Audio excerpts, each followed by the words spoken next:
In this gospel, we have a very literal bringing from darkness to light. A man who was once blind could now see. While the miracle itself is an outlier and not something that often happens today, many of us are given the opportunity at different times in our lives to both step into the light and be light for others. The man and the Pharisees were trapped in darkness in different ways, and we can find ourselves in both situations. In Paul's letter to the Ephesians, we are called to reject the darkness and enter into the light. But this is often easier said than done. Stepping into the light often involves risk, and choosing something new often means leaving something else behind. We are also told in the longer form of the gospel that anyone who acknowledged Jesus as the Christ will be expelled from the synagogue, the center of Jewish life. Sometimes this change is clearly for the better, but other times we don't know if our risks will pay off. We may be questioned or doubted, like the Pharisees and the neighbors of the man did to him. I also cannot imagine it was easy for the man to suddenly be able to see.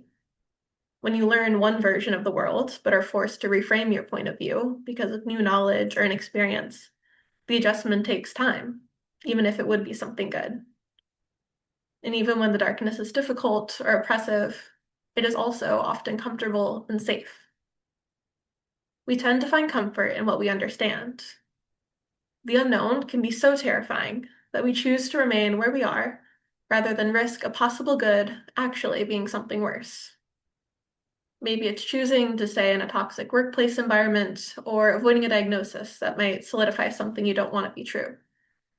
The dark can be a comfort as much as it is scary. You cannot see the light, but also no one can see you.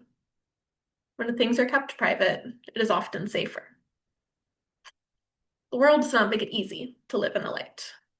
We all need stability, and risk is not always an option. Oppression is sustained by fear, shame, despair, and hopelessness. It makes us think that the darkness and hiding are the only options. They tell us that we do not deserve the light because of who we are or what we've done. But Paul tells us that the light produces every kind of goodness and righteousness and truth, and to take no part in the fruitless works of darkness, rather expose them. Everything exposed by the light becomes visible, for everything that becomes visible is light. There are times when we must live in darkness for our own safety, and there are times when we are called to live in the light. What we choose is a matter of our own discernment. I have friends who want nothing more than to be on the front lines of a protest, but because of their legal status, must stay home. I'm sure many, if not all of us, have been forced at one time or another to hide our true sexuality or gender for the sake of our own safety. But when we are able to take that risk and step into the light, we are called to look back to the darkness and bring others with us. When we bring what was once shameful and scary into the light, it is able to become a source of strength. When we allow our fears to be met with love, the darkness loses its hold on us. Community can help us to sustain our light, because it is difficult to be light alone. In Lent, we prepare for Easter, the great light. Not to get ahead of ourselves, but Easter is the greatest proof we have that not even the darkness of death is unstoppable. And at the Easter Vigil, we all share the flame of the Easter candle. We take that one light and pass it on to the person next to us until all are brought into the light. Surrounded by these individual flames, we enter into communion and begin to see one another clearly after 40 days in the dark. With renewed spirits that have meditated on dust and ashes and darkness, we step back into the light. But we do not forget what we have learned. In the Gospel, Jesus challenges all of us to consider whether we are truly living in the light or merely acting as though we are. One passage we miss in the shorter form of the Gospel is Jesus' final call in response to the Pharisees. The longer form of the Gospel ends with these verses, beginning with Jesus. "I came into the world for judgment, so that those who do not see might see, and those who do see might become blind." Some of the Pharisees who were with him heard this and said to him, "Surely we are not also blind, are we?" Jesus said to them, "If you were blind, you would have no sin. But now you are saying, we see, so your sin remains. Here we are asked to question who is truly blind and living in darkness, and who are the children of the light. We often assume that we are children of the light, perhaps merely forced to live in darkness for a time. Lent rolls around every year and we find some way to improve ourselves, like a New Year's resolution redo, but oftentimes our impulse is to believe that we are in the right. I wrote this reflection in a favorite coffee shop back home in St. Louis. It's a Christian coffee shop in an affluent, predominantly white neighborhood, and I'm tempted to view the other patrons as the Pharisees, those who are accepted, those who are in power, those who believe themselves to be right. And in writing all this about being the light and having confidence to step out of darkness, I found myself perpetuating that exact darkness.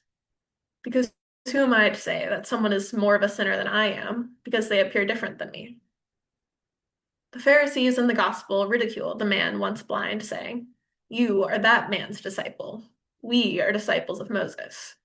We know that God spoke to Moses, but we do not know where this one," referring to Jesus, is from. I love the man's response to this. He replies, "This is what is so amazing, that you do not know where he is from, yet he opened my eyes." Rather than seeing the unknown, the different, as a threat, he sees the beauty and the miracle of an act of kindness. While the Pharisees debate whether Jesus is a sinful man for going against the Sabbath or from God because he has the power to heal the blind, the man rests in wonder and amazement. This is what is so amazing. Something beautiful that I found in queerness and queer theology is this ability to not be afraid of that which is different, unexpected, or beyond what is known.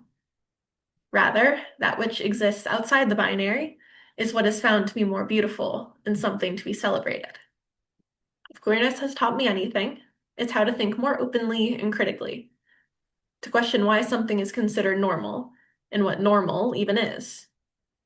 It is not normal to crown a youngest son, a shepherd boy, a king, or to speak of an all-powerful God as a human shepherd. It is not normal to be light in a world that encourages darkness. And it is not normal that someone who is born blind could be able to see because clay was smeared on their eyes.